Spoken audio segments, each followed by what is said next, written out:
Nancy Drew presents Unsolved, Cold Case 4, the murder of taxi cab driver Paul Stine.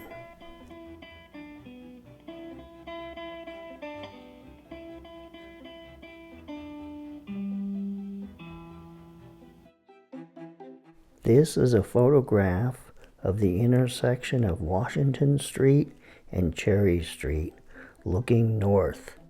And if you look to the right, you see a car there. That's a relatively small two-door car, and it's parked quite close to where the taxi cab was parked. Now we're looking east on the same intersection, and you can see the small car parked by those mailboxes. Now, turning 45 degrees to our right, we're looking southeast at the Robbins residence, where the witnesses, Lindsey, Rebecca, and Trevor Robbins, saw the Zodiac wipe down the taxi cab and walk away north on Cherry. And here we're looking in the same direction, just closer up at that same spot. The police investigation of the murder of Paul Stine began when Lindsey Robbins called the police and reported the crime. And the owner of the property was Dr. Edward Robbins, and his office was located at 490 Post. And his phone number was 221-1505. Now his wife shared the same phone number, and her name was Sydney Lindsey Robbins, the same as the oldest son's name. And here you can see in the phone book that the oldest child, Lindsey, had his own phone number that started with 387. And then Rebecca, up at the top, she had her own phone number, which started with 751. Now this is the top of Pelissetti's police report, and it has Lindsey Robbins' age and telephone number, and then Rebecca Robbins, age 14, and Trevor Robbins, age 13. And I don't have a photograph of Trevor, except when he was older. Officer Pelissetti.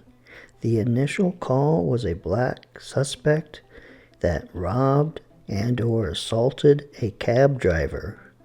I was the first on scene and parked in the intersection.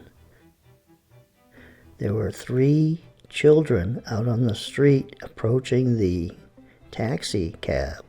I herded the children back to the alcove. I found Paul Stine dead, and then found out the suspect was a white man. I called it in. The children said he went that way, north on Cherry. Officer Fouke's testimony. There was a broadcast of a shooting on Cherry in Washington, and that the suspect was black. We went north on Presidio Street, then west on Jackson, then approached Maple Street. I saw a man walking. We slowed down. We pulled up alongside of him, and then we moved on. Didn't talk to the man. Then turned southbound on Cherry and saw Pelissetti. Pelissetti said he was looking for a white male that just went down the street. A white male? I thought the suspect was a black man. No, he was a white male. Turned around and headed down Maple, drove to the Presidio and headed east by Julius Kahn Playground. The Zodiac Killer. 2 cops pulled a goof about 3 minutes after I left the cab. I was walking down the hill to the park when this cop car pulled up. and one of them called me over and asked if I had saw anyone acting suspicious or strange in the last 5 to 10 minutes. And I said yes. There was this man who was running by waving a gun. Now, immediately after Officer Fouke and Pelissetti spoke, Pelissetti walked around the block. I carefully proceeded north on Cherry towards the Presidio. Then I turned right and went east on Jackson. Then I turned right on Maple, and I saw an old thin man walking his dog and asked him if he saw anybody. He said no.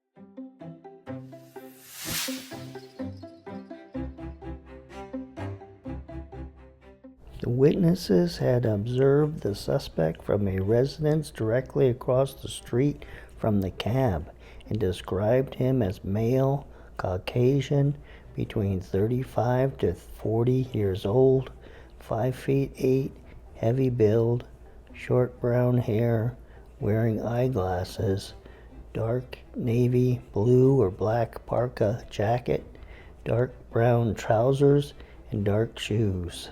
The witnesses reported they had not heard a gunshot.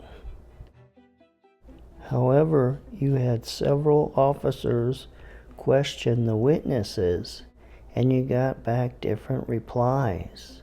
Pelissetti said that the witnesses said the suspect was in his early 40s, 5'8", heavy build, reddish blonde crew-cut hair, wearing eyeglasses, dark brown trousers, and a dark parka jacket. But another officer said the witnesses described the suspect as male Caucasian between 35 and 45 years, 5'10", 190 pounds, crew-cut, red blonde hair, eyeglasses with plastic frames, navy blue or black, dark baggy trousers, and a paunchy stomach. Just like Brian Hartnell said, paunchy stomach.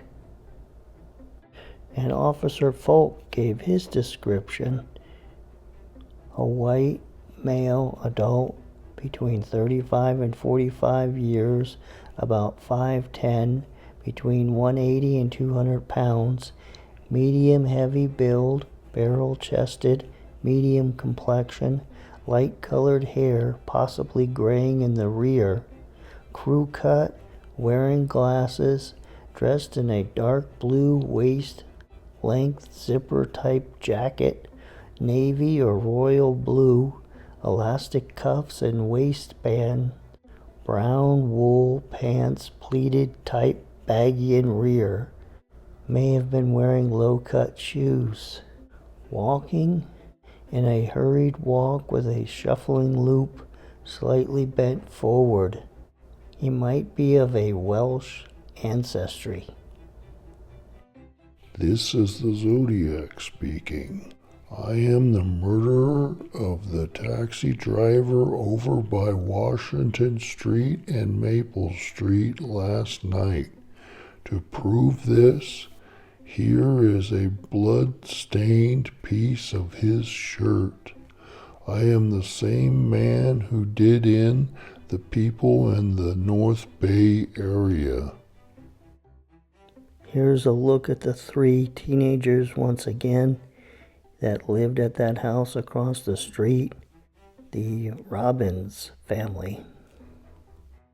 So the people that lived there when the Zodiac killed Paul Stine were Alex von Haften and his wife Sabella, and his brother Paul lived just down the street.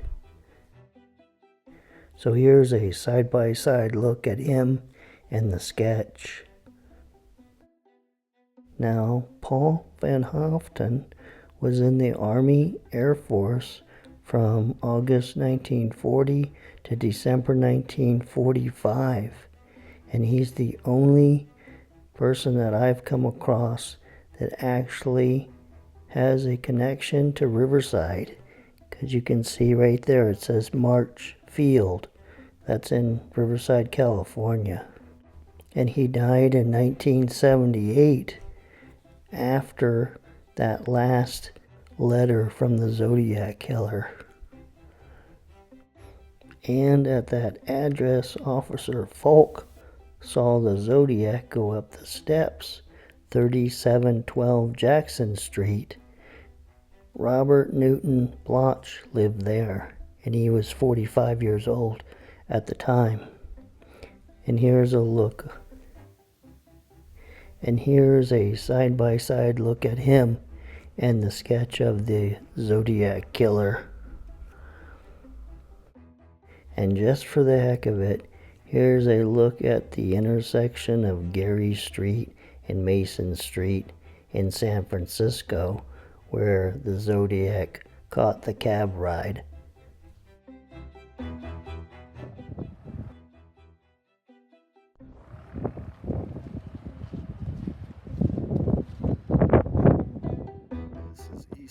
Well, this ends this episode of Unsolved, and I'm not sure what the next episode's going to be.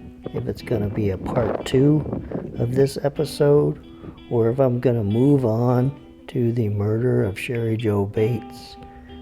So I'll see you the next time, next weekend.